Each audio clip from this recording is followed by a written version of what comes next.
할렐루야, 조나치입니다. 오늘도 말씀을 하루를 시작합니다. 슬기로운 아침 시간 에스겔 33장 말씀입니다.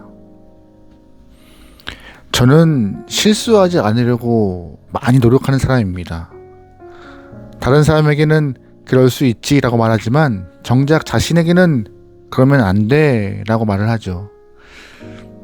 설교자로서 실수와 실패를 통하여서 배움이 있고 성장이 있다라고 말하지만 자신에게는 적용하지 못하는 것을 깨닫고 요즘엔 많이 바꾸려 노력하고 있습니다. 변해가고 있는 것 같아요. 우리는 누구나 실수하고 실패합니다. 실수와 실패에 너무 깊은 좌절감 빠지지 않고 실수와 실패를 통하여서 성장 동력을 삼을 수 있는 지혜의 영혼 되길 소망합니다. 아멘. 방금 말씀드렸지만 사람들은 실수와 실패를 경험해요. 그럴 때마다 실수했네, 실패했네 라고 끝나면 안 됩니다.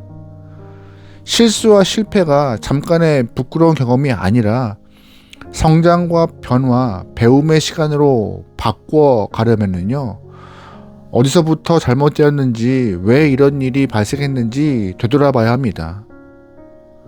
되돌아보는 것은 아픈 시간일 수 있습니다. 그러나 복귀해야 다음에 같은 실수하지 않을 확률이 높습니다. 가장 이상적인 모습이죠. 그러나 반대 경우도 있어요. 실수해서 같은 문제가 반복돼도 해결하지 않고 그냥 쳐다보는 분들이 많이 계세요. 손을 놓고 있는 것이죠. 손 놓고 있다가 똑같은 문제가 반복되고 같은 죄를 짓게 되고 또 실패하고 넘어집니다. 결국 인생 전체가 기울어지고 손쓸 수 없을 만큼의 상태가 돼버리는 경우도 있어요. 우리는 그런 사람을 구제불능이라고 부르죠. 오늘 우리는 말씀을 통하여서 하나님의 말씀을 듣지 않고 잘못을 고치지 않아서 패망한 구제불능의 사람들을 만날 수 있습니다. 바로 남유다의 백성들입니다. 하나님께서는 남유다에 선지자를 보내셔서 남유다 백성들이 돌아올 기회를 많이 주셨습니다. 이사야, 예레미야, 에스겔, 하박국 등 이름만 들어도 굉장한 사람들을 보내셨고 그들의 입을 통하여서 하나님의 마음을 선포하셨습니다. 하나님은 남유다를 돌이키려고 남유다가 망하기 직전까지 양동작전을 허락하셨어요. 무슨 말이냐? 남유다 본토에서는 예레미야가, 바벨론에서는 에스겔이 예언하면서 하나님의 말씀을 12년 동안 선포하게 허락하셨죠. 21절입니다. 우리가 포로로 잡혀온 지 12년째가 되는 해의 열째 달 5일에 예루살렘에서 도망하여 온 사람이 내게로 와서 그 성읍이 함락되었다고 말하였다. 아멘. 에스겔은 기원전 597년에 바벨론에 2차 포로로 잡혀갔습니다. 그때부터 12년이 지난 지금 기원전 586년 남유다는 완전히 망했어요. 하나님께서는 12년 동안이나 바벨론과 남유다 본토에서 선지자들의 입을 통하여서 하나님 당신의 말씀을 전하게 허락했고 선포했지만 백성들은 듣지 않았습니다. 끝까지 강팍했고 결국 망했어요. 그들이 망하고 난 이후에 본토에 남아있는 백성들이 하는 말이 참 기가 막힙니다. 24절 말씀입니다. 사람아, 이스라엘 땅의 저 페어더미에 사는 사람들이 이런 말을 하고 있다. 아브라함은 한 개인인데도 이 땅을 찾아야 했는데 하물며 수가 많은 우리들이야 더 말해 무엇 하겠느냐 한다. 또 하나님께서 이 땅을 자기들의 소유로 주셨다고 말한다. 아멘. 성은 불탔고 백성들은 포로로 잡혀갔습니다. 게다가 성전은 약탈당한 상태였어요. 하지만 운 좋게 살아남은 사람들이 있습니다. 그들이 했던 말이 기가 막혀요. 많은 사람들이 포로로 잡혀갔고 없으니 이제 이 넓은 땅의 주인이 자신들이라고 말하고 있는 것이었어요. 남은 자들의 역사의식은 참 말로 표현할 수 없을 것이고 바벨론에 대한 분노도 없고 회개도 없고 절망과 탄식도 없는 상태인 것입니다. 어떻게 이런 말을 할 수 있는지 참 기가 막힐 뿐이죠. 하나님도 이들의 목소리를 들으시고 너무 실망하십니다.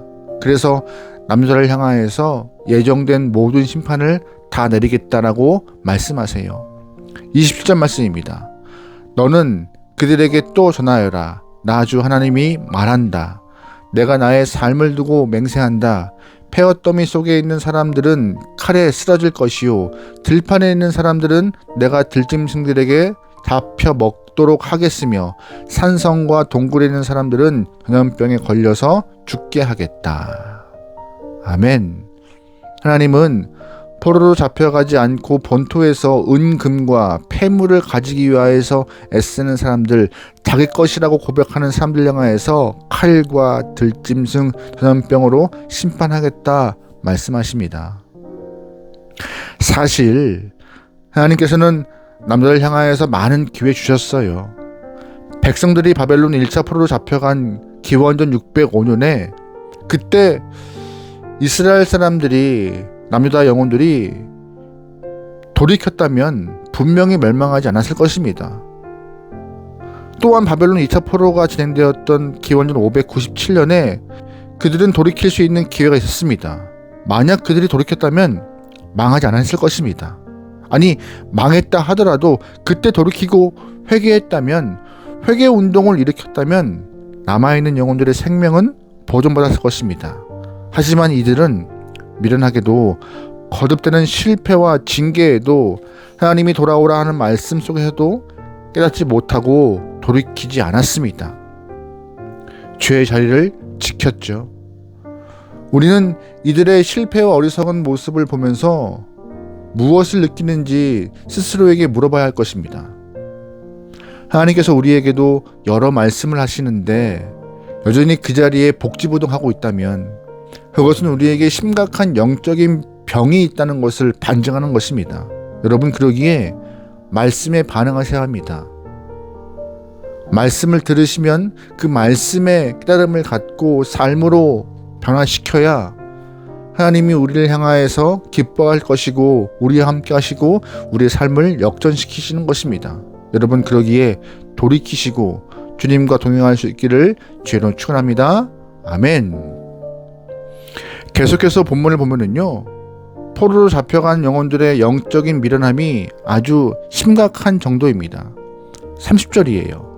너 사람아, 내 민족의 자손 모두가 담 밑이나 집 문간에서 내 이야기를 하며 자기들끼리 서로 말하기를 어서 가서 주님께서 그에게 무슨 말씀을 하셨는지 들어나 보자 하면서 마치 호기심 많은 사람들이 무슨 구경거리를 보러 온 듯이 너에게 올 것이다.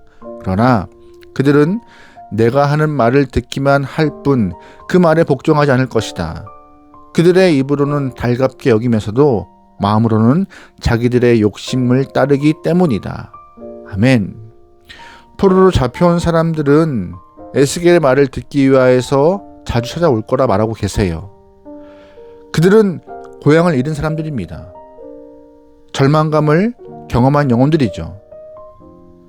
하지만 그들에게 회개하는 마음이 생기는 것은 당연한 모습일 수 있습니다. 그런데 그들 역시 본토에 있는 사람들과 별반 다르지 않습니다. 에스겔이 전하는 하나님의 말씀을 듣기는 하지만 회개하지 않아요.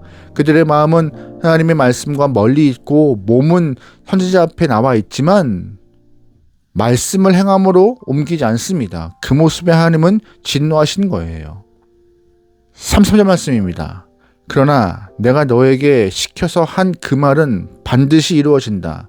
그 말씀이 이루어지면 그때야 비로소 그들 가운데 예언자가 있었다는 것을 그들이 알게 될 것이다. 아멘.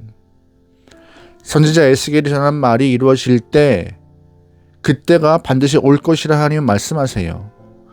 하나님의 말씀이 이루어질 때 에스겔이 하나님이 세우신 선지자임을 남유다 영혼들은 알게 될 것이며 그에게 말씀을 넣어준 하나님이야말로 참 하나님이라는 것을 깨닫게 될 때가 올 것이라 하나님은 선포하고 계신 것이었습니다.